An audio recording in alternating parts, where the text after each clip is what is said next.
Erev Tov Rabotai, we are continuing with our Mishna Yomi Masechet Shabbat.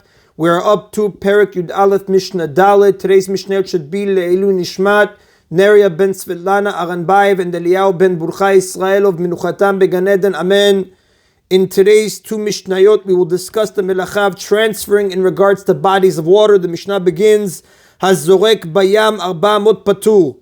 Someone who throws an item 4 mot in the sea is exempt from liability because the sea is a carmelit, not a public domain. And the Mefarshim explain, for example, if a person was swimming in the sea and he lifted an item from one place in the water and tossed it to another place in the water more than 4 mot away, he is exempt because the sea is a carmelit, not a public domain. And we know a carmelit is an area that is neither a reshut achid, it's not a private domain since it has no walls, nor is it a reshut arabim, a public domain, since it's not a public thoroughfare. Now, midoraita, under biblical law, it's considered an exempt area in Makom Petu, and it's treated like a Reshut Rabim, a public domain, only midrabanan, only by rabbinic decree. Therefore, a person who transfers an item 4 mot in the sea is exempt from biblical liability. Now, although the sea serves as a highway for ships and boats that travel on it, midoraita biblical law, it does not recognize this as a reshut arabim, because the laws of a reshut arabim, of a public domain, are derived from the encampment of the Jews in the desert, where they had improvised roads set aside for travel. Since there's no part of the sea set aside for traffic, it's not similar to the encampment of the Jews in the desert, and therefore it's not considered a reshut arabim. This is how Rashi explains it on page 6a in Masechet Shabbat.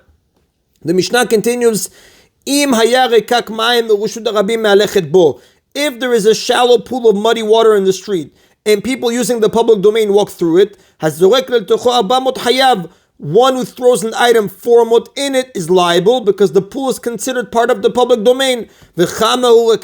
How shallow must such a pool be to be deemed part of the public domain? Less than 10 tvachim deep. As long as the pool of water is less than 10 tvachim deep, the Mefarshim explain, and people using the Reshut Rabim walk through it, it is considered part of the Reshut Rabim. If, however, it is 10 tvachim deep, it's no longer part of the Reshut Rabim and is considered a carmelit like the sea. The Mishnah concludes, Rekak mayim u'reshut Rabim me'alechet bo. If there is a shallow pool of muddy water in the street, and people using the public domain walk through it, even if there are more than 4 amot to cross through, and sometimes people avoid it, which Mefarshim explained, let's say the pool of water stretches across most of the width of the street so that anyone wishing to continue walking down the center of the street must trudge through more than 4 amot of water. Now, for this reason, people may prefer to go around the pool, along the edges of the street where the water doesn't reach, as the Gemara explains in Masechet Shabbat, page 100b. Nevertheless, the Mishnah says, Hazorek b'tocho 400 hayav.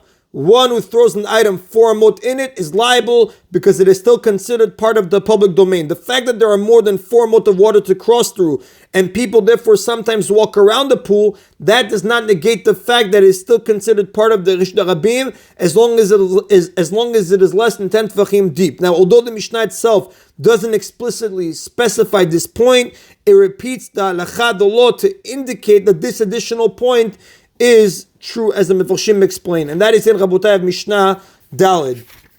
Mishnah now continues. Now that we learned about transferring an item 4 amot in a body of water that is within a public domain, the Mishnah now teaches about transferring an item from a body of water to a different domain.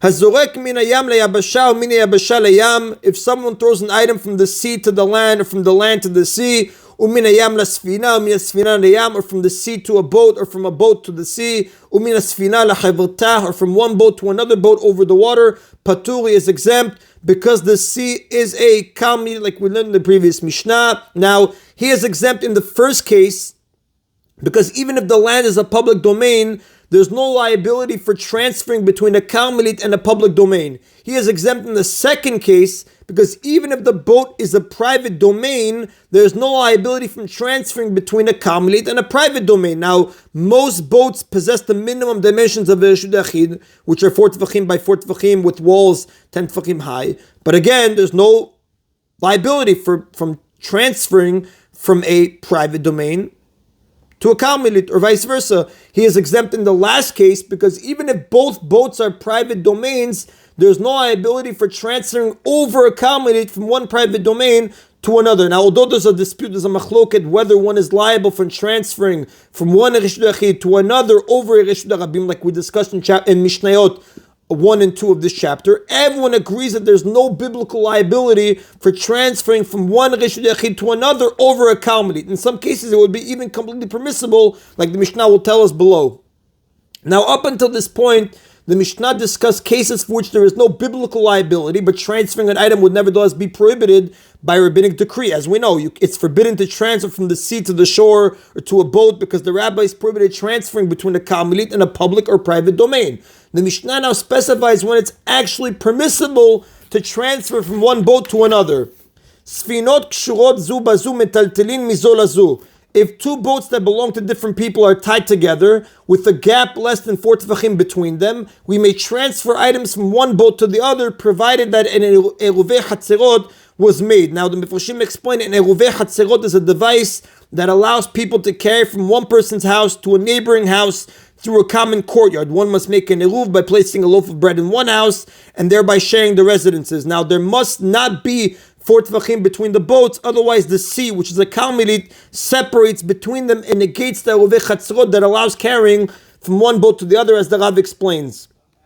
However, if they are not tied together, afal pi shemukafot, even though they are close together with less than 4 tefachim between them, and metaltelin mizulazu, we may not transfer items from one to the other because the rabbis were concerned that they might drift apart and that will invalidate the eruvei hatzerot between them. And the Mefarshim explain, since untied boats might drift 4 tefachim apart, in which case transferring from one to the other would be prohibited by rabbinic law, the rabbis prohibited carrying from one to the other even when they are close to each other and even when an eruv was made unless they are tied. Now, if the boats belong to one person, in which case an eruvei chatzerot is not necessary, it is permissible to transfer items from one boat to the other even if there is a gap of 4 tefachim between them, because the rabbis never prohibited passing an item over a kalmalit between two private domains that belong to the same person.